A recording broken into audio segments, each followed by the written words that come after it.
Hello, and welcome to Sleepy Scientist. I'm glad you're here, whether you've had a long day, a busy mind, or you simply love falling asleep to the sound of science. Tonight we're descending into a place so deep, so distant, it feels more like another planet than part of our own blue world.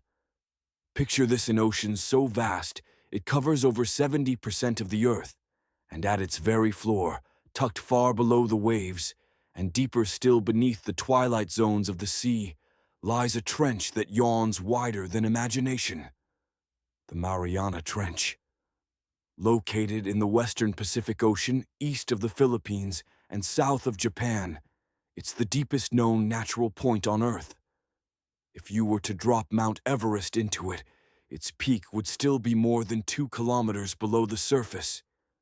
Just thinking about that might make you feel like you're shrinking a little, and that's okay. You're not alone. We're going there together. Imagine drifting down through the layers of the sea past, where the sunlight fades, where whales stop diving, where submarines hesitate. The water around you grows darker, heavier, colder. Your ears might ring slightly, as if the silence here is pushing gently against your skull. You're now beneath 10,000 meters of water in a world rarely touched, rarely seen, but always pulsing quietly with mystery. You pass the Hadal Zone, that's the name scientists give to ocean depths below 6,000 meters. Hades, of course, the underworld. But don't worry, this isn't a place of fire or torment. It's a realm of stillness. Cold that never rises above freezing. Pressures that would crush steel, but not us, not you and me. We're dreamers, floaters, curious spirits. And so we glide safely, softly. Ask yourself, what could live down here? What kinds of beings could possibly exist without light warmth or the gentle push of a current? What do they eat? How do they move? Are they even awake in the way we think of being awake? We'll find out. But for now, let yourself feel the water grow thicker around you, the pressure build like a deep ocean lullaby. The trench itself is shaped like a crescent moon, stretching over 2,550 kilometers long, almost the width of the continental United States. At its deepest point, Challenger Deep, the trench plunges nearly 10,984 meters down. That's over 36,000 feet. A commercial airplane could fly comfortably in the space above you right now. That's how far we've gone. That's how remote this place truly is. You might picture sharp rocks, perhaps jagged cliffs, and underwater volcanoes, but the bottom of the trench isn't quite like that. Instead, it's soft, almost sleepy. A layer of fine sediment, millions of years thick, rests like powdered snow across the sea floor. Slowly falling bits of marine snow, tiny remains of dead organisms from above, settle here over centuries.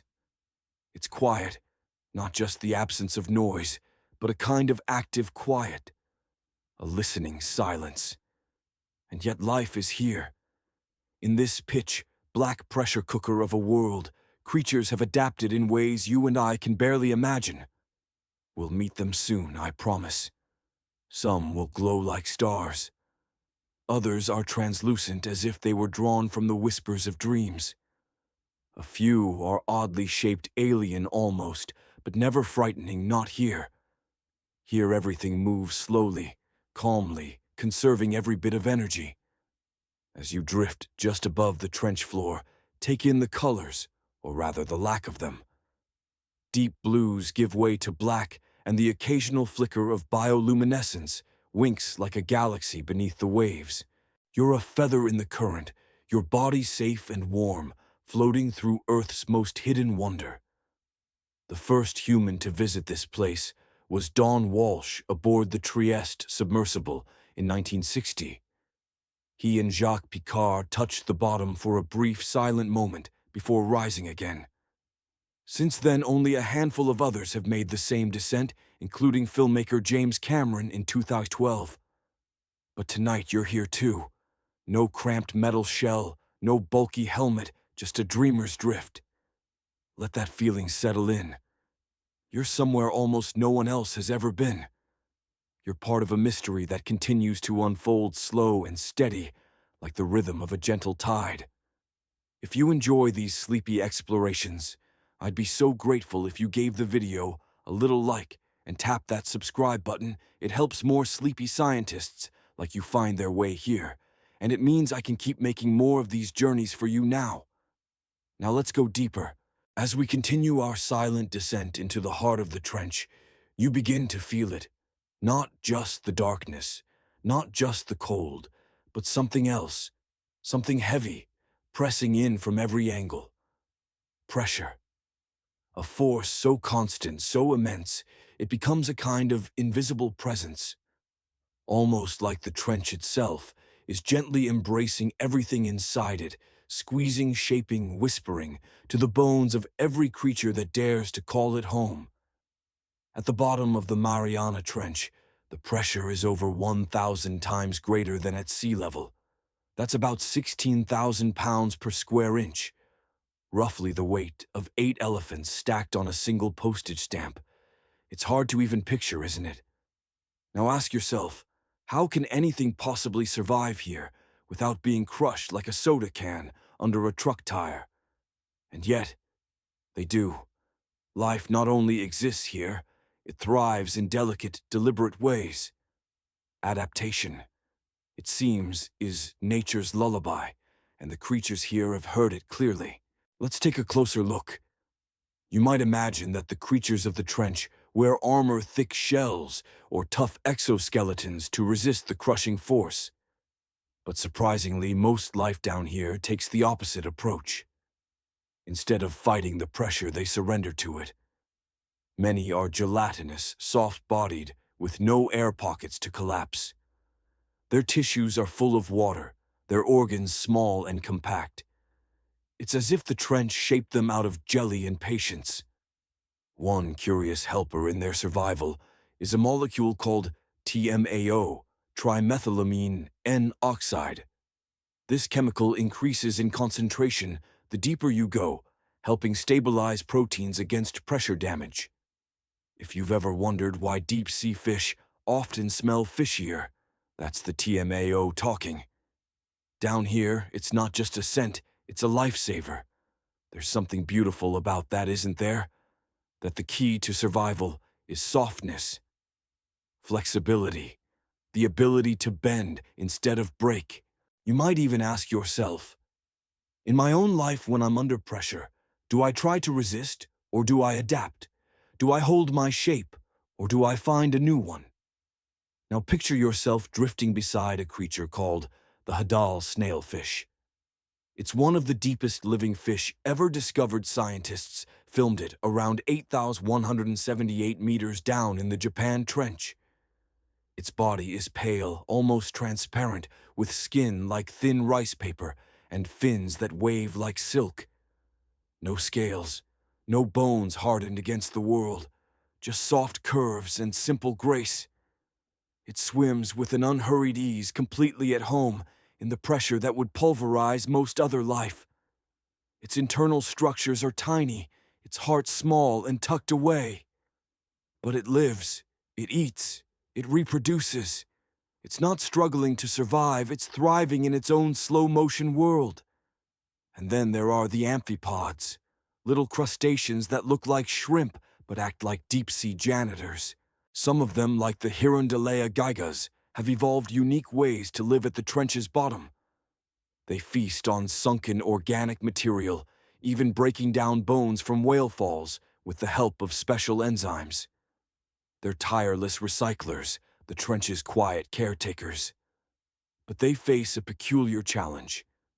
The deepest parts of the trench aren't just high pressure, they're also full of aluminum-rich clay. Yet somehow Hirundellea gigas coats itself in an aluminum gel, creating a pressure-resistant shell that isn't really a shell at all. It's more like a shimmering force field, natural alchemy that lets them exist in comfort where almost nothing else can. And now you're floating through this world, drifting past these silent marvels. The trench doesn't rush, it doesn't roar. It hums slowly, a kind of whispered pulse. Everything moves with patience because, in a place with no light, no seasons, and barely a ripple time stretches, creatures live longer, processes unfold over centuries. It's as if even evolution itself has slowed to match the rhythm of the deep. Imagine what it's like to grow here, to be born in darkness, to live in silence, to feel the pressure as comfort rather than threat. It makes you wonder, are we missing something on the surface? Is there peace in the pressure? Now you might be wondering what happens if a deep-sea fish is brought up to the surface too quickly. It's not a gentle story. The shift in pressure can make them expand or rupture, which is why studying them is such a delicate task. But technology is getting better. Scientists are now using pressurized collection chambers to bring up specimens and keep them cozy in their high-pressure comfort zones. It's like giving them a little portable trench to take with them. Everything down here is delicate. Every breathless motion, every flutter of a fin is a triumph. Because existing here is not just about surviving, it's about becoming one with the abyss, accepting the trench, the pressure, the silence. There's a softness in that thought, like being wrapped in the deep's invisible blanket. Let the idea linger in your mind as we move forward, that sometimes surviving under pressure doesn't require being strong, but being gentle, being flexible, being still. Now that you're floating in this immense, quiet cradle of darkness, let's talk about the most obvious thing: missing light. Not a single sunbeam has ever touched the floor of the Mariana Trench. Sunlight disappears completely at around 1,000 meters deep, and here we're nearly 11 times that far below the surface. You are quite literally in eternal night. But don't let that make you feel lonely, because here in this realm of shadow life has created its own kind of light. Close your eyes and picture it, a tiny flicker in the distance, like the slow pulse of a firefly. Then another, then three more. Blue glows faint greens, maybe a gentle reddish haze that swirls and pulses. They aren't stars, they're living things.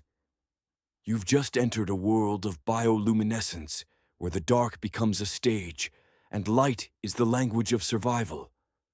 Down here, creatures don't need sunlight, they make their own. Bioluminescence is the ability of certain organisms to produce light through chemical reactions within their bodies. The trench is home to dozens, maybe hundreds of species that use this glow for different purposes. It's part camouflage, part communication, and part deep-sea dance. Take, for example, the anglerfish. This eerie, iconic creature has a glowing lure that dangles from its head like a fishing rod. The light is caused by bacteria living in a special organ bacteria that, interestingly enough, don't glow unless they're inside the fish. Isn't that odd? It's like their shine only turns on when they're truly needed, when they've found their match. Now ask yourself, what would you do if you could make your own light? Would you use it to hide, to connect with others, to lead the way? That's what deep-sea life must decide every moment as it weaves in and out of glowing shadows. And then there's the hatchetfish, slender and mirror-skinned, with photophores along its belly that emit just enough light to match the glow from above. This clever trick is called counter-illumination. It helps the fish hide its silhouette from predators looking up. Imagine wearing a glow that perfectly blends you into the sky. A stealth hoodie made of science. Even more magical are the jellyfish. Some of them drift slowly, trailing luminescent tendrils that sparkle like tinsel on a breeze. The Atolla jellyfish, for instance, flashes brilliant rings of light when attacked. It's not trying to fight off its predator, it's calling for help. The idea is that a larger predator might see the flashes and swoop in to eat the thing that's eating the jellyfish. A bit risky, but hey, deep-sea drama calls for dramatic moves. But it's not all about defense. Some creatures like certain squid and comb jellies use light to attract mates. Flashing pulses, color sequences. These are like glowing lullabies or underwater love letters drifting silently in the dark. Now you might be wondering, how does light work here, where everything is pitch black? Well, bioluminescence in the deep is usually blue or green because those wavelengths travel the farthest through seawater. Red light, by contrast, disappears quickly in the upper ocean layers, which is why some deep-sea creatures are red-colored. They're effectively invisible down here. The fish don't need eyes in the way we do. Some have huge sensitive pupils to catch the faintest flicker, while others rely on pressure sensors, electric fields, or chemical signals. But a few, like the faceless cusk eel, barely have visible eyes at all. It doesn't need them. It navigates with its skin, its senses, its awareness of touch and pressure. Imagine knowing the world around you, not through sight, but through feeling vibrations, reading the invisible. Let that idea settle in your thoughts. In a world without light, what else might we learn to notice? What would our days be like if we stopped relying on what we see and paid more attention to what we feel all around you? These glowing beings hover silently. They don't speak in voices. They don't shout or blink or run. They drift and flicker. They react with pulses of light and gentle waves. The trench becomes a kind of quiet ballroom, and every glimmer is a step in the dance. There's something soothing about it, isn't there? This place that should feel frightening, utter darkness, intense pressure, freezing cold, and yet it doesn't. Not now. Because life here has created a soft reply to the silence, a gentle defiance of the dark. It makes you wonder, maybe darkness isn't an absence but a canvas. Maybe the creatures of the trench are artists painting light where no light belongs. Let that image stay with you for a moment, a black world glowing faintly with self-made stars. Quiet, flickering, eternal. As your journey continues deeper into this soft-shadowed world, you notice something drifting toward you, slow, elegant, and nearly invisible. A fish, but not like any fish you've seen in surface waters. It moves with a lazy grace, its body so delicate, it almost seems to dissolve into the water around it. This is the snailfish, one of the deepest living vertebrates ever discovered. Its skin is nearly translucent, as if it's been drawn from sea fog and shaped by whispers. You can just make out the outlines of its muscles and faint organs inside, like moonlight behind parchment. It has no scales, no armored plating, just soft, jelly-like skin and a ghostly smile that floats like a secret. These are not aggressive creatures. They're not hunters in the sense we imagine. They are the quiet residents of the trench, moving only when needed, conserving every shred of energy. Because in a place where food is rare, where the pressure crushes and the cold bites waste, is not an option, the Mariana snailfish, found more than 8,000 meters down, survives here in the quietest way possible. It drifts just above the sediment, feeding on tiny amphipods and crustaceans. Its body is perfectly adapted to the Hadal zone, so soft and pressure-tolerant that it couldn't survive even in slightly shallower water. That's right, shallower would kill it. It's built for the deep and only the deep. Let that sink in. Something so fragile is also perfectly strong in its own environment. It's a reminder that strength isn't always about toughness. It's about harmony. Maybe there are parts of you too that only shine under pressure. Parts that bloom in places no one else would think to look. As you watch the snailfish vanish into the black, another shape appears. This one doesn't have a face, or at least not one you can see. The faceless cusk eel has a strange feature. Its mouth is under its body, its eyes are nearly invisible, and its body tapers like a ribbon into the distance. Shh! It floats like a forgotten scroll, ancient and unread. This creature was found at depths beyond 6,000 meters, and scientists still know very little about how it lives or even how it moves. But its presence is calm, serene. It doesn't flinch. It doesn't flee. It just exists quietly occupying a part of the world no one else dares to call home. Another drifter glides past a deep-sea dragonfish, sleek and serpentine, with sharp needle-like teeth. Unlike the ghostly snailfish, this one is a predator, though even predators in the trench are slow thoughtful. It uses a bioluminescent barbel, a dangling light beneath its chin, to lure smaller creatures in.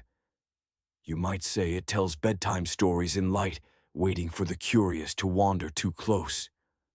Dragonfish have a secret too. They can see infrared light, something few ocean dwellers can do. This gives them a kind of night vision in a world already drenched in night. It's like having a flashlight no one else can see, a private way to spot dinner or danger. Now you might ask yourself, how do these fish reproduce in such a vast, empty space? How do they even find each other in the dark? Well, many deep-sea species have developed unique mating strategies. Some release clouds of eggs and sperm into the water, letting fate, or perhaps a soft current, carry the next generation forward. Others, like certain anglerfish species, go even further. The male fuses to the female, becoming a permanent part of her body, sharing blood and tissue, so they never separate again. It sounds strange, but in the context of the trench, it's beautifully practical. Imagine being in an environment where you might never see another of your kind again. Wouldn't you hold on if you found them? Life in the trench teaches us that connection is precious, and adaptation is the thread that holds it all together. Now imagine brushing past a gulper eel. It looks like a floating balloon with a giant expandable mouth. The eel's jaws can open wide enough to swallow prey larger than itself. Not because it's greedy, but because it has to be ready. Down here, you don't know when the next meal will come. You take what you can get. Survival is about seizing the quiet opportunities. Each of these animals has a story etched into their strange anatomy. Their bodies speak of pressure, of silence, of patience. They don't fight the trench, they become it. There's a lesson in that, a quiet one. So as you drift alongside these ghostly creatures, snailfish, faceless eels, dragonfish, gulper eels, you feel the rhythm of the deep begin to slow your thoughts. The stillness wraps around you like velvet. Even the light where it appears flickers like candle flame in a breeze. Let the faces, real or invisible, of these beings linger in your mind. Imagine their stories, their tiny lives playing out in the infinite dark. Lives that don't need your eyes to be beautiful. You're floating now past one of the trench's most extraordinary marvels, one that seems at first to break all the rules. Rising from the seafloor like blackened chimneys, hydrothermal vents hiss quietly in the darkness, exhaling mineral-rich plumes into the cold ocean around them. In a world where life is supposed to end with the sun, these vents offer something startling: a beginning. They're often called black smokers, towering columns of rock and metal, sometimes more than 10 meters tall, that spit out water heated to over 400 degrees Celsius. That's hotter than boiling, but it doesn't boil because the pressure is too immense. The water is crushed into staying liquid, even at scalding temperatures. Just imagine that. Water so hot it should be steam, yet it slinks out like ink through the folds of stone. The vent mouths gurgle and billow like ancient lungs, and around them, life gathers. You might expect the trench to be barren, starved of energy. But here, life feeds on poison and heat instead of sunlight. It's called chemosynthesis, a process where microbes convert the chemicals from the vent, like hydrogen sulfide and methane, into energy. These microbes form the very base of an ecosystem that shouldn't exist, and yet it does. Ask yourself, What if you could thrive, not in spite of the darkness and pressure, but because of them? What if your strength came from the things others consider unlivable? Towering above the vents are tube worms, tall, ghostly creatures that look like blood-red feathers sprouting from ivory tubes. They have no mouths, no eyes, no stomachs. Inside their bodies, a symbiotic relationship hums along. They host bacteria that digest the vent chemicals and feed them in return. It's one of the strangest love stories in nature. Some of these tube worms can grow over 2 meters tall. Imagine that silent forests of white tubes swaying gently in the mineral-laden current like slow-motion dancers in a smoky ballroom. Crabs skitter between the bases of the chimneys. These aren't the sand-loving beach crabs you might know. These are yeti crabs covered in what looks like fur, except it's actually bacteria. They farm it with their hairy claws, harvesting the microbes like tiny farmers tending soft coral fields. Then there are the vent shrimp, packed with heat-sensing organs on their backs, clustered so densely around the vents, they look like rugs of movement. They live on the very edge of the hot flow, not quite boiled but close. One wrong move, one flick of the current, and they'd be cooked. But they stay, because the vent is life, the vent is food. It's strange to see such abundance in such a hostile place. And yet that's the paradox of the deep. The harshest conditions often create the most unexpected beauty. If you listen closely, not with your ears, but with your imagination, you might hear the steady hiss of the vents, like the earth itself exhaling. These chimneys don't last forever. Some collapse, some get buried, but new ones form, and the cycle continues. It's almost like the trench is constantly trying to heal itself, to grow life in its cracks and creases. Do you ever wonder what if life on Earth started here? Not in a sunny pool, but in the dark womb of a hydrothermal vent. Some scientists believe these vents might have been the cradle of all biology billions of years ago. A place where heat minerals and simple molecules danced together until something sparked. The thought is almost comforting, isn't it? That even in the coldest, darkest, deepest places, something was beginning. Something was stirring. You can let yourself imagine drifting through one of these vent fields now. The black clouds billowing gently, the tube worms swaying like dream reeds, the shrimp crawling in cautious crowds. Everything moves with slow purpose, every gesture an echo of something ancient. It's not a loud place. There's no roar or crash, just the quiet work of survival, the quiet bloom of life in a place where it shouldn't be. Let your thoughts float there a while longer, warmed by invisible currents and surrounded by life that refuses to stop simply because the lights are off. Here in the trench, even the smoke can be a beginning. And now, as we drift away from the chimneys and their softly glowing neighborhoods, the trench begins to feel more open again, more vast.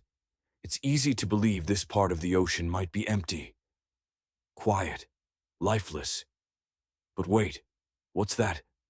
A shimmer, a glint, no larger than a dust mote, floating gently just above the sea floor.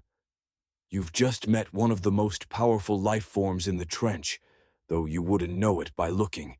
It's not a fish or a worm, or even something with a name most people would recognize. It's a microbe, a microscopic champion of survival. These tiny beings, called extremophils, are the trench's invisible titans. And they are everywhere. Let's pause a moment and picture what they endure. Temperatures near freezing or scalding hot near the vents. No sunlight. Crushing pressure. Limited food. And yet, not only do these microbes survive, they thrive. They've learned to feast on the very minerals and gases that would poison most other life. One type, known as piezophiles, meaning pressure lovers, actually need the extreme pressure to live. Without it, their proteins would fall apart, their membranes would dissolve. The very thing that would destroy most organisms is what holds these tiny beings together. Imagine that a creature who feels most at peace when the weight of the world is pressing in. Some extremophils specialize in digesting methane, others ammonia. Still others, like those near the vents, turn hydrogen sulfide, the rotten egg gas, into sweet usable energy. Their bodies are miniature chemistry labs, always busy, always balancing the elements. They don't eat in the way we do. There's no mouth, no chewing, just chemical conversations between their cells and the environment.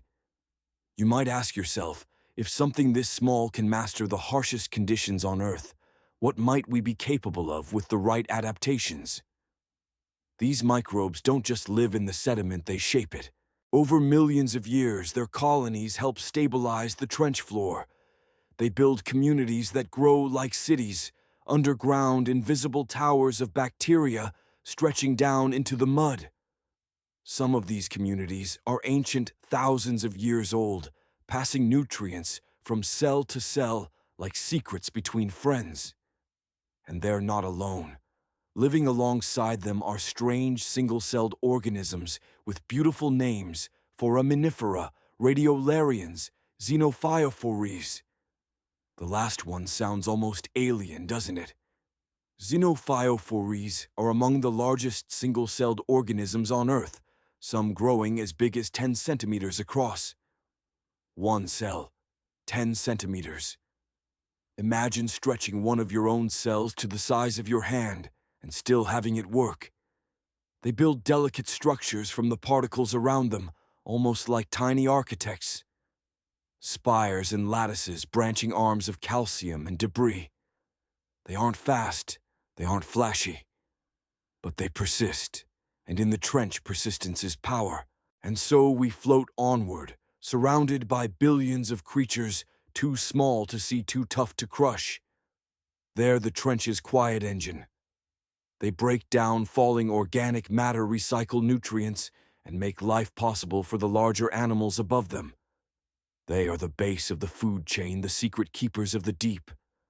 There's something peaceful about that idea, isn't there? That the world is held up not by giants, but by microbes. Not by the loudest voices, but the tiniest ones whispering constantly to the dark. You might wonder, could these organisms survive somewhere even more remote, somewhere like Europa, the ice-covered moon of Jupiter, or Enceladus, orbiting Saturn?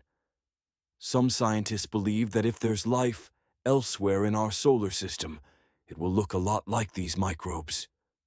Small, resilient, ancient. In a way, these extremophils are Earth's ambassadors, carrying the blueprint of survival across every corner of the planet, and maybe someday beyond. And just think, every time one of them divides, it's a quiet miracle. A new being born into crushing pressure and darkness that simply continues the cycle. No fuss, no drama, just persistence. Let your mind rest in that rhythm for a moment. Billions of tiny, tireless lives pulsing quietly beneath you. Each one a spark of determination, each one reminding you that even in the deepest dark, the smallest lights can endure. If you close your eyes now, or maybe just soften your gaze, you might begin to feel the sound of the trench. Not hear exactly, but feel. Down here, where light gives up, sound becomes the only way to touch the world from afar. But in the trench, sound doesn't behave quite like it does up above. Let's take a moment to understand that. At sea level, sound moves through air at about 343 meters per second, but underwater sound travels more than 4 times faster, around 1,500 meters per second, thanks to the greater density. And in the crushing depths of the trench, it moves even faster, compressed by immense pressure and the cold clarity of the deep. Imagine being a fish in this dark world. You don't see things coming, you feel them arrive. Vibrations ripple out through the water, like the tremble of fingertips on a glass surface. Sound becomes a second skin. In this deep silence, many animals have developed extraordinary abilities to detect and create sound. Some trench dwellers, like certain types of deep-sea fish, possess sensitive lateral lines along their bodies that act like underwater radar. These lines detect tiny shifts in water pressure and vibration, allowing them to hear without ears. The ocean is speaking in ripples, and these creatures are fluent. You may be wondering, does anything call out in this black world? Yes, but not in the ways we expect. Some deep-sea fish, such as grenadiers, are known to produce low-frequency grunts or clicks, possibly to communicate or attract mates. These sounds can travel surprisingly far, undistorted by the pitch-black surroundings. It's like sending out a pulse in the dark and listening for what bounces back. Imagine being able to navigate your whole life this way, no vision, just sound. How differently might you experience your world? Even some invertebrates like squid have adapted ways to generate faint acoustic pulses, and the occasional cracking and popping of shifting rocks or distant underwater landslides echoes through the trench like thunder in slow motion. Sometimes it's Earth herself who speaks down here, her tectonic bones groaning gently in the dark. And humans have learned to listen too. In 2016, researchers lowered an underwater microphone called a hydrophone into the Challenger Deep. They expected near silence. Instead, they were stunned by what they heard. Not just natural sounds, but the hum of ship engines, the clicks of deep-sea creatures, and even distant seismic activity. Despite being nearly 11 kilometers below the surface, the trench is never truly silent. It hums, it pulses, it sings its slow, secret song.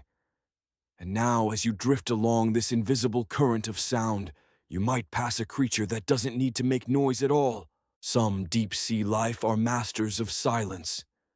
The faceless cusk eel, for example, likely moves without a whisper, its smooth, boneless frame designed to pass through the water without disturbing even a grain of silt. Other species like the barrel-eye fish use stillness as their survival strategy. With their transparent heads and upward-facing tube-like eyes, they remain completely still in the water column, watching and waiting for movement from above. In a world where motion can mean danger, silence is its own kind of weapon. You might be asking yourself, in a place so quiet, so careful, do the creatures ever feel lonely? But perhaps that's a surface dweller's question. Here in the trench, communication is different. It's slower, more deliberate.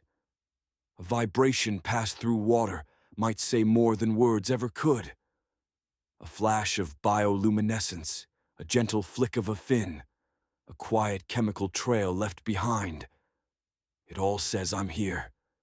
Even the rocks speak. Along the trench walls, seafloor quakes create small tremors that ripple outward, and soft sediments shift with a sigh. Occasionally, methane bubbles burst from the mud like sleepy hiccups, and even those offer their own acoustics, tiny pops and burbles that echo like distant rain. Listening here isn't just an action. It's a survival tool. It's a language.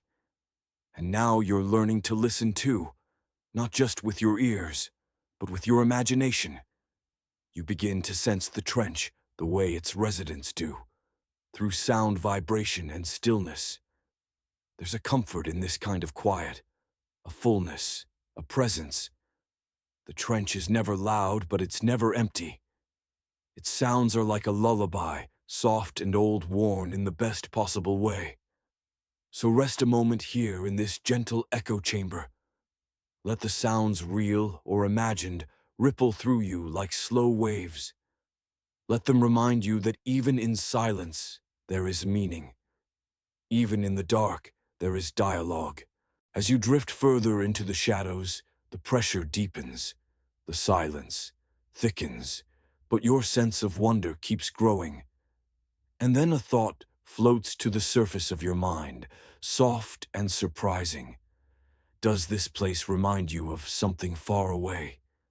Something not of Earth at all? You're not alone in that thought. Scientists, dreamers, and cosmic explorers have often looked at the creatures and conditions of the deep trench and whispered the same thing. This feels alien. But what if it isn't just a metaphor? What if the worlds we search for beyond Earth on distant moons and frozen planets share more with the Mariana Trench than with our familiar mountaintops or forests? Let's explore that idea together. Take Europa, one of Jupiter's icy moons. Its surface is a frozen crust, hard white, and cracked like ancient porcelain. But beneath that frozen shell lies an ocean deeper than all of Earth's oceans combined. Scientists believe that Europa may have hydrothermal vents on its seafloor, just like the ones you floated past earlier. Imagine that. A moon hundreds of millions of miles from Earth, warmed not by the sun, but by tidal forces, the gravitational squeezing of its insides by Jupiter's pull. That warmth could heat up water, and that water might rise from the seabed carrying minerals. And where there are minerals, and heat and water, life might bloom. Maybe not fish, maybe not whales, but something. Microbes like the extremophiles of the trench, tiny architects of survival. Ask yourself, could the trench be our training ground for understanding the life of other worlds? Now picture Enceladus, a moon of Saturn. It's even smaller than Europa, yet it too has a hidden ocean. And how do we know? Because Enceladus vents its ocean into space. Through cracks in its icy surface, geysers of salty water shoot into the void. Spacecraft like Cassini have flown through them tasting the chemistry. And guess what they found? Hydrogen, methane, organic molecules, the very ingredients that feed life at our own hydrothermal vents. And then there's Titan, Saturn's largest moon. Not an ocean world like the trench, but still hauntingly familiar. Titan has lakes of liquid methane and rain made of hydrocarbons. It's colder than any place on Earth, but its chemistry is complex like a prequel to life. If we ever walk there, we might find strange shadow shapes that move too deliberately to be weather. So here's the thought. Maybe Earth's deepest places are mirrors. Maybe the trench is more than a mystery, it's a model. A place where we learn how life can bend. Around pressure, hide from light. Speak through silence. Even here on Earth, life has colonized some of the harshest places, from scalding hot vents to pitch-black caves to toxic lakes. It adapts. It finds a way. And that gives scientists hope, not just that alien life could exist, but that it already might. Now imagine a deep-sea rover, not in the Mariana Trench, but gliding under Europa's crust. Its lights flicker through dark water. It passes ice pillars, frozen towers taller than skyscrapers. And then a pulse, a flicker, a shadow that darts behind a rock. Nothing aggressive, nothing monstrous, just alive. Maybe it's not a fish. Maybe it's a mat of glowing microbes, or a colony of drifting xenophyophores, or something we've never dreamed of, shapes that change in rhythm with the tides of a world that's never known the sun. Let yourself float there just for a moment, in an alien ocean beneath an alien sky, and realize it's not so different from where you are right now. The creatures of the trench are preparing us to understand them. Their adaptations, bioluminescence, pressure, tolerance, slow metabolism, chemical feeding might be universal solutions to universal problems. Maybe the cosmos isn't hostile. Maybe it's just deep, and that makes you wonder, how far can life go? Could it exist in the clouds of Venus, in the icy dust of Pluto, or drifting between the stars on comets of frozen gas? If microbes can live 11 kilometers under Earth's ocean, wrapped in silence and pressure, why not 100 kilometers below the crust of a distant world? The trench is a reminder. Life doesn't need light. It doesn't need warmth. It needs balance. It needs possibility. And sometimes it needs nothing more than a single molecule of energy and the courage to multiply. Let that idea settle in your mind. The trench isn't alone. It has sisters, cousins, and echoes all across the solar system. When you listen to the soft gurgle of a hydrothermal vent, you might be hearing the same sounds that bubble beneath Europa. When you see the flicker of a snailfish's movement, you might be glimpsing the same logic that shapes an alien microbe. And that means the trench isn't just deep, it's a bridge from here to what might be out there. You've journeyed through pressure, darkness, sound, and even imagined alien oceans. But now, as you drift gently near the very floor of the trench, you begin to notice something unexpected. Not a fish, not a jelly, but something still, something silent and unmoving. It's a bone, then another. Scattered across the seafloor like puzzle pieces in the silt, these quiet remnants tell a story of their own.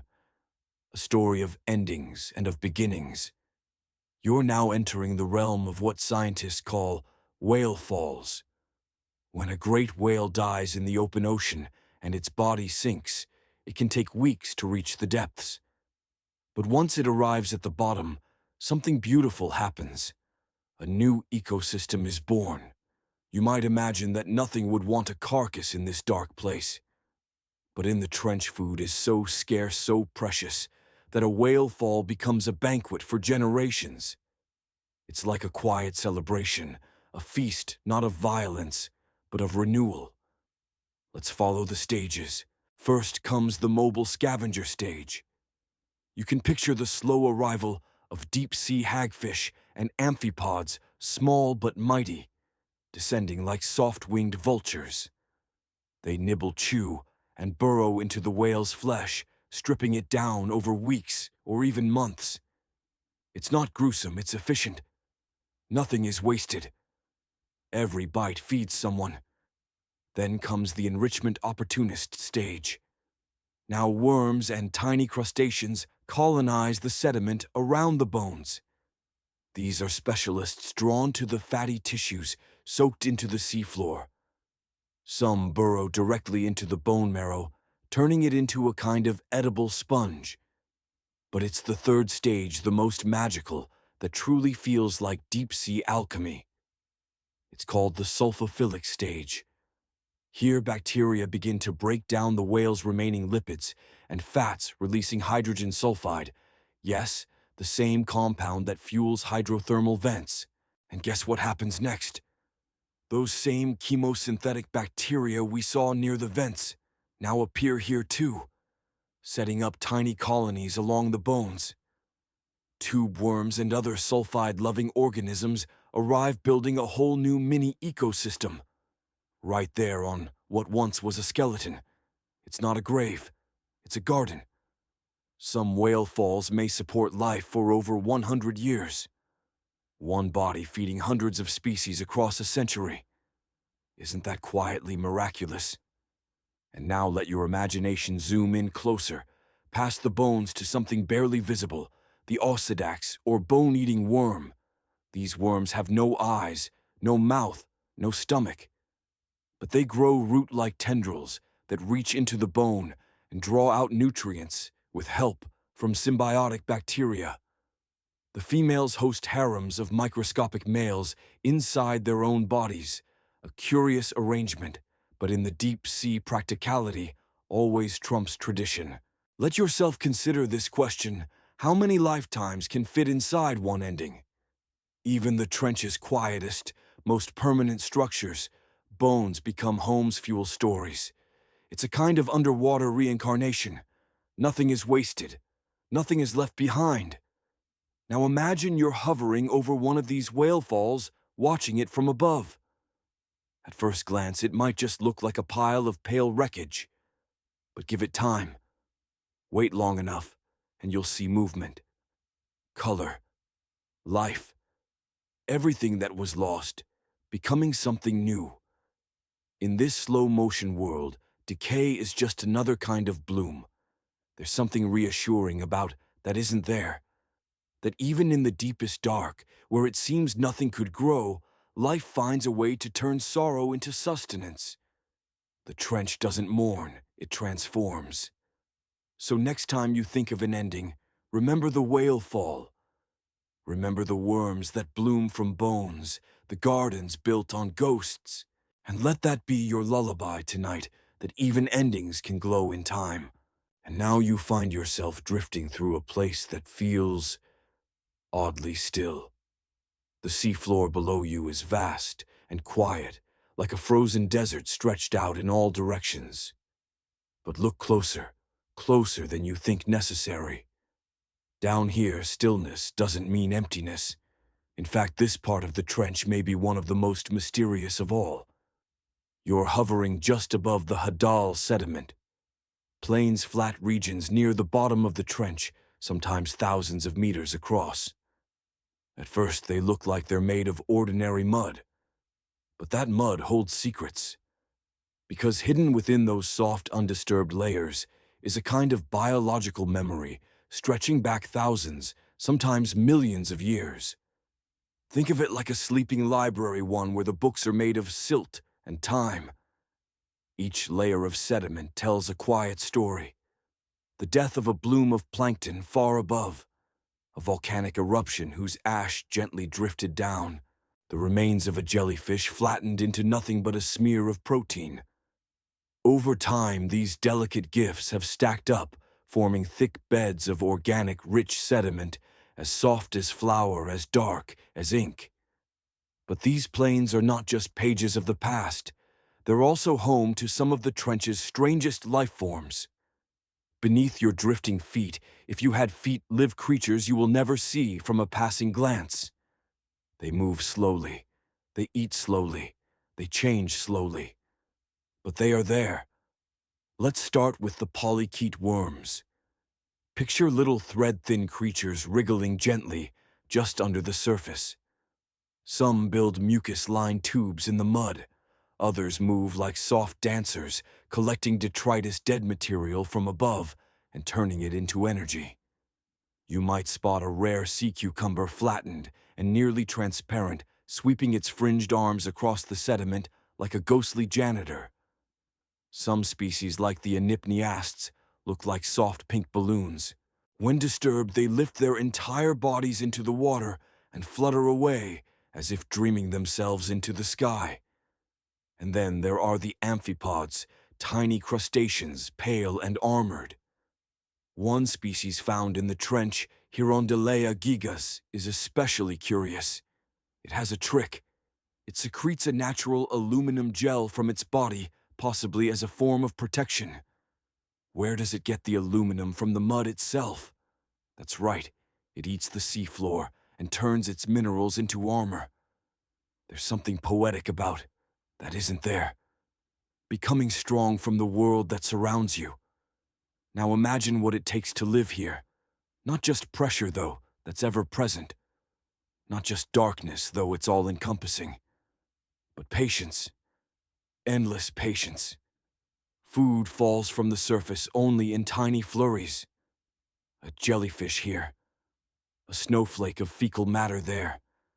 This marine snow, as it's called, drifts through the water column over days, weeks, even months. By the time it reaches the trench, it's nothing but dust. And yet, it's enough. These creatures are experts at frugality. A few crumbs of carbon can sustain a whole burrow. A single particle might be enough for a cell to divide. Life here is not fast, but it is deliberate. Pause for a moment.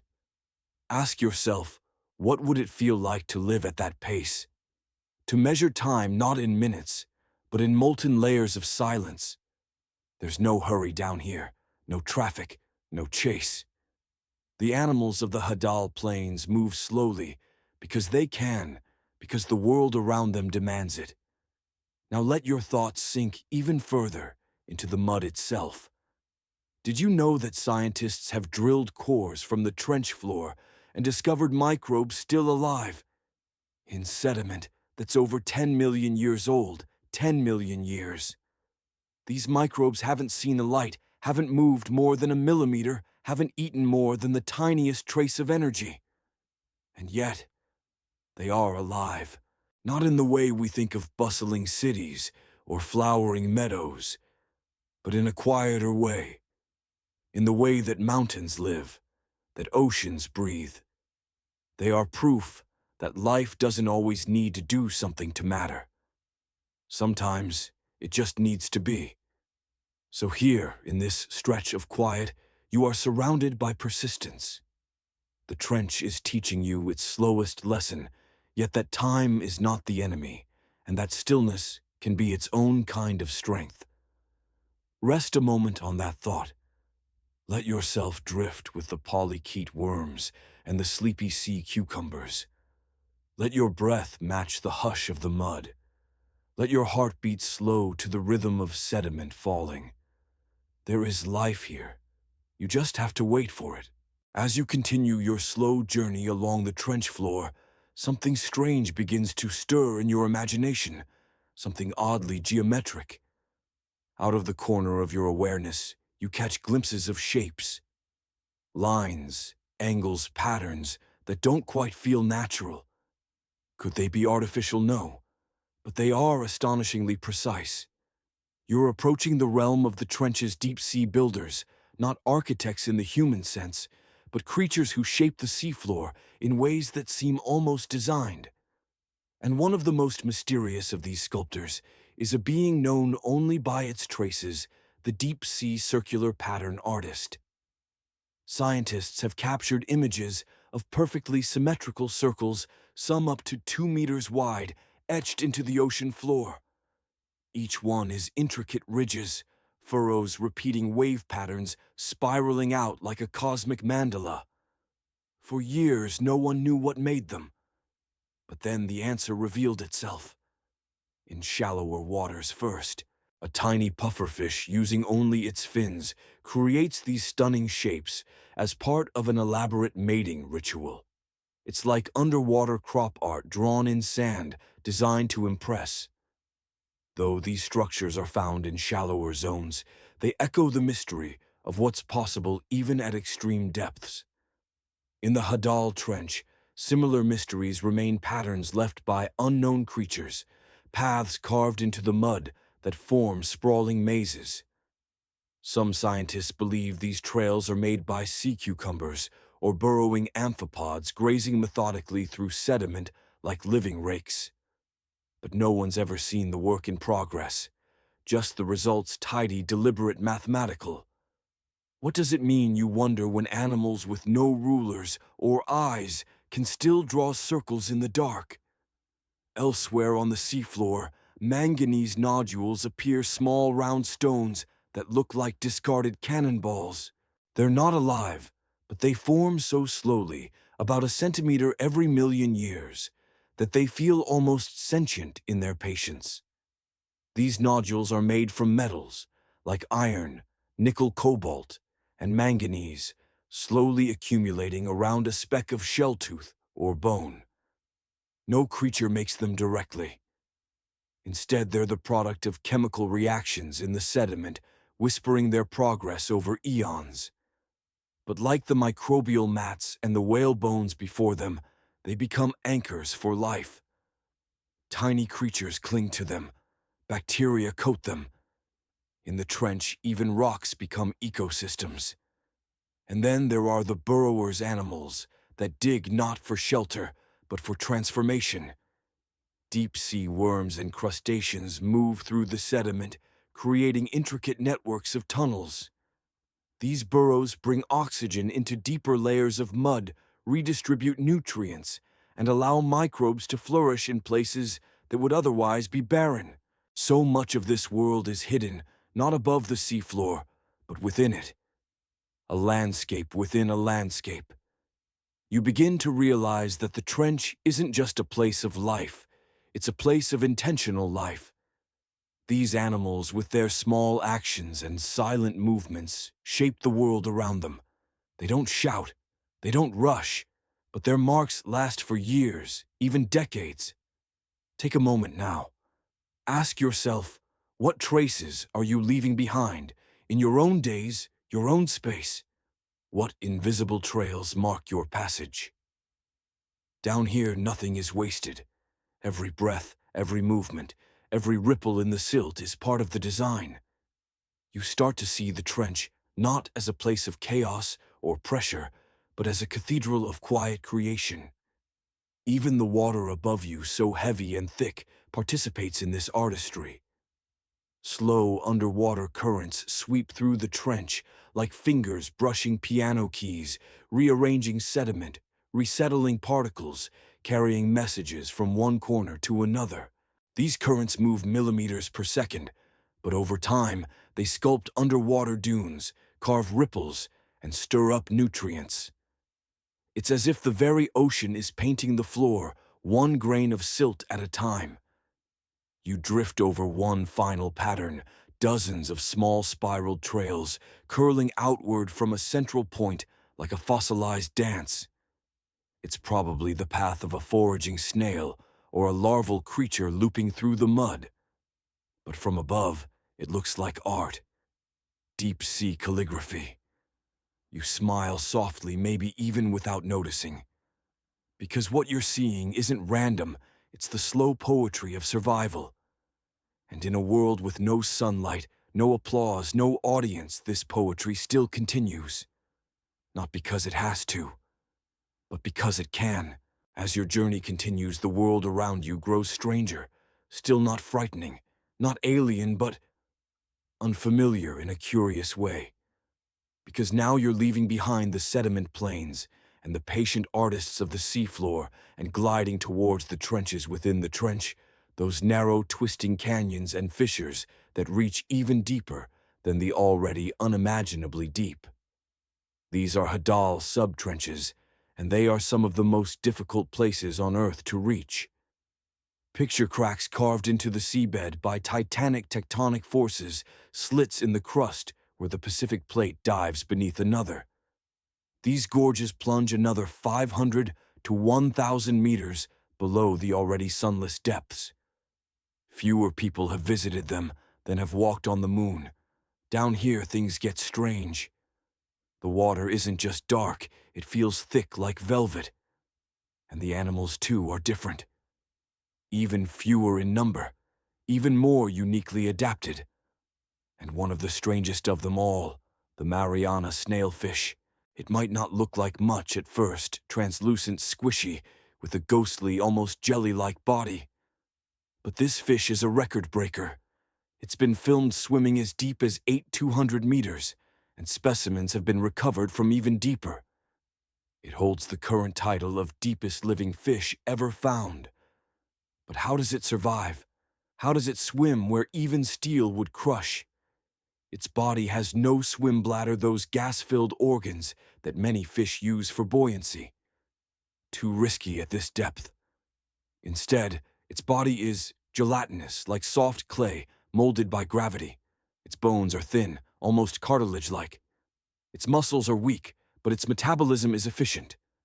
And in its cells, a special molecule called trimethylamine N-oxide, or TMAO, helps stabilize proteins under intense pressure. The deeper the fish, the more TMAO it needs. But even TMAO has limits, and so the snailfish may live right at the edge of biological possibility. If you went any deeper, even that molecule couldn't keep the body functioning. It's as if evolution whispered, "This far, no further." Let that sink in. You're looking at the end of what life can endure. And yet this little fish glides with calm confidence through the depths. No drama, just existence. It's not alone, of course. The snailfish shares these crevices with other pressure-loving creatures. Certain amphipods, some nematodes, and many bacteria adapted to survive in total isolation. Down here, even gravity behaves a little differently. The water feels heavier. Movement takes more effort. Energy is rationed like precious gold. You might wonder, how do scientists even know what's down here? They use specialized landers, free-falling metal frames equipped with cameras and bait. These devices descend slowly, sometimes taking more than 6 hours to reach the trench bottom. Once there, they sit quietly, recording everything, waiting for visitors. And eventually, curious fish and scavengers appear, drawn to the bait, their translucent bodies rippling like dream shadows on the screen. Sometimes they leave behind more questions than answers, like when a lander retrieved a plastic bag from the trench floor. Yes, even here in this sacred depth, this untouched canyon of silence, human fingerprints remain. A single plastic wrapper drifting for decades, finally landing in the deepest crack on Earth. It's a sobering moment, a quiet reminder. We reach far even when we don't mean to, but the life here continues anyway, resilient, patient, quietly existing in the folds of pressure and time. Ask yourself, what would it mean to be this adapted? Not just to survive, but to fit your world so perfectly you become inseparable from it. The snailfish in its soft body and slow swim is not a compromise. It's a masterpiece of niche design. It doesn't need speed, or light, or applause. It is complete in itself, so now let yourself rest beside it. Imagine floating beside this gentle creature as it winds through the trench's tightest corridors. There's no rush, no current to fight, just the steady rhythm of being. And perhaps in that silence, you understand something essential, that the edge of life is not a limit. It's a threshold, a door that opens only for those willing to change everything. You've drifted alongside snailfish in the stillness of the deep, floated through chemical gardens and microbial meadows. And now the trench is guiding you into one of its most subtle wonders, the invisible highways of falling life. They call it marine snow, but it isn't cold, and it doesn't melt. It falls constantly, gently from the surface world above, drifting down in an endless silent blizzard. And here, more than ever, you begin to see it not as background, but as something sacred. What is it really? It's a blend. Fragments of dead plankton, fecal pellets from drifting zooplankton. Tiny exoskeletons shed like whispers, bits of mucus and dust blown from deserts thousands of miles away. It is, in a sense, the memory of the ocean tumbling downward grain by grain. And down here in the trench, this snow is life's main source of nourishment. Let's pause and imagine that for a moment, the very same sunlit creatures that bloom and bustle far above in the bright layers near the surface eventually become the food, the fuel, and the soil for organisms you've met in the Hadal dark. A jellyfish once vibrant becomes a few drifting cells. A bloom of algae, once radiant green, becomes dust. It's like a slow-floating inheritance, a rain of potential that may take weeks or even months to reach the bottom. You wonder what happens to it all when it lands. The answer lies in the quiet choreography of scavengers and recyclers. Tiny worms and filter feeders wait patiently for each flake. Amphipods dart through the haze, collecting what others miss. Microbes stir in their invisible mats, processing nutrients with ancient efficiency. Even those giant sea cucumbers, bloated and pink, scoop up snow in gentle waves as they roll across the sediment like roaming clouds. Nothing is wasted. In some places, this snow gathers faster. On steep trench walls or undersea slopes, the material may slump in slow-motion avalanches. Turbidity currents that rush into the Hadal depths, delivering sudden banquets to the hungry below. These events are rare, but when they happen, it's as if the ocean exhales. Entire sections of the seabed shift and settle, and deep sea life celebrates in silence. There's something almost spiritual about this unceasing fall. A ritual repeated over eons. The upper ocean blooms and breathes, then dies and sinks. And down here in the deepest dark, that death becomes life again. Scientists studying sediment cores from the trench floor have found layers rich in organic matter thicker during certain times in history. Peaks that match past plankton blooms, dips that reflect cold spells or climate shifts. Even Earth's ice ages are written in these layers. It's a diary written in decay. You might find that image oddly comforting, that even something as fleeting as a single-celled plankton can leave its mark in the deepest place on Earth. And it prompts you to ask, what are the small things in your own life that fall unnoticed only to nourish something far greater down the line? A kind word, a forgotten gesture, a dream that drifts but does not disappear. The trench remembers. Even our technology sometimes contributes to the snow. Tiny flakes of synthetic particles, microplastics, have been found in sediment at the trench's bottom. It's an unsettling fact, and yet it reminds us what we release into the world, even accidentally, always goes somewhere. But for now, you return your focus to the snow itself. Back to the gentle dance. Back to the poetry of quiet particles falling mile after mile through endless water. And maybe you notice how even the water seems to shimmer faintly here, as if the snow is reflecting memories, like a dream retelling itself flake by flake. There's peace in this rhythm. There's wisdom in this silence. So rest your thoughts here for a while, suspended in the soft fall. Let yourself drift alongside a flake of snow, once part of a living thing, now becoming something new. You're not falling, you're transforming. And in the deep, that is the highest form of flight. You're deep now, so deep that the concept of up feels like a distant rumor. The trench surrounds you like a cathedral carved from shadow. But even here in this hushed sanctuary, Earth is never still. It breathes, it shifts, it quakes. Welcome to one of the most geologically active places on the planet. You might expect quietness in such a remote abyss, but beneath the soft layers of sediment lies a landscape of tectonic energy, always in motion, always reshaping the world in ways we cannot see. You're floating now above the collision zone between the Pacific Plate and the Philippine Sea Plate, a boundary so vast and ancient that it created this trench in the first place. The Pacific Plate dives or subducts beneath its neighbor at a rate of about 10 centimeters per year. That's the speed at which your fingernails grow. But over millennia, those centimeters carve out 11-kilometer deep scars in Earth's crust. You may wonder, what does that movement feel like down here? It's not violent. It's not sudden. It's more like the slow cracking of ancient bones. Every so often the rocks shift, stress builds, and an earthquake pulses through the deep.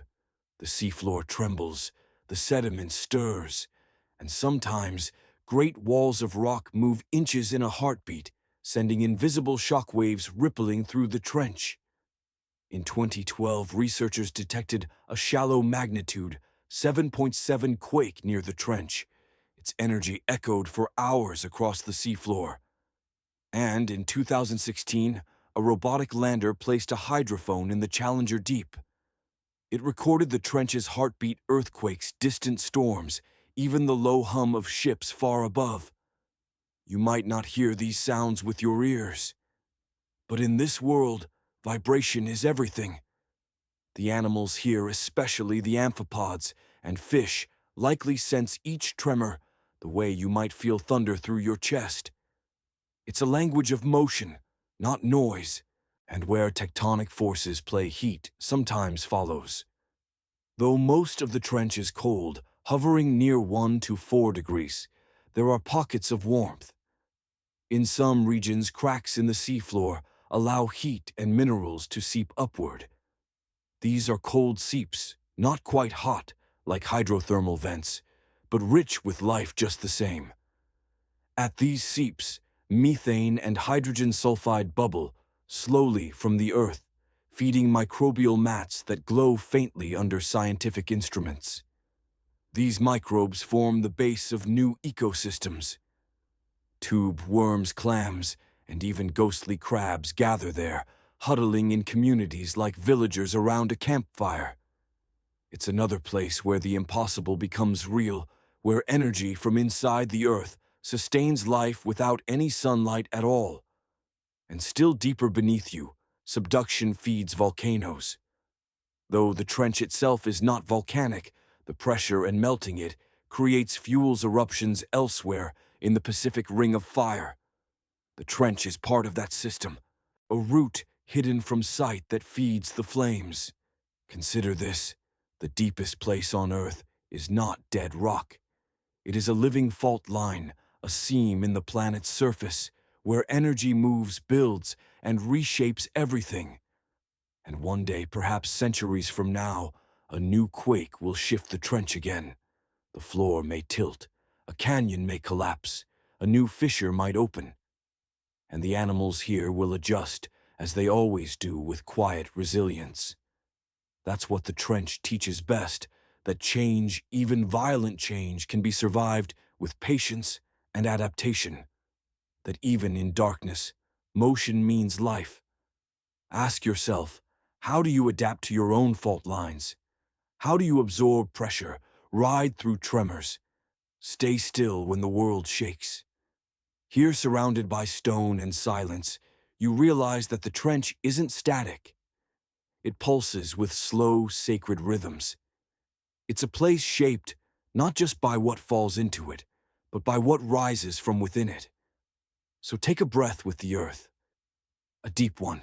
Let your thoughts settle like sediment.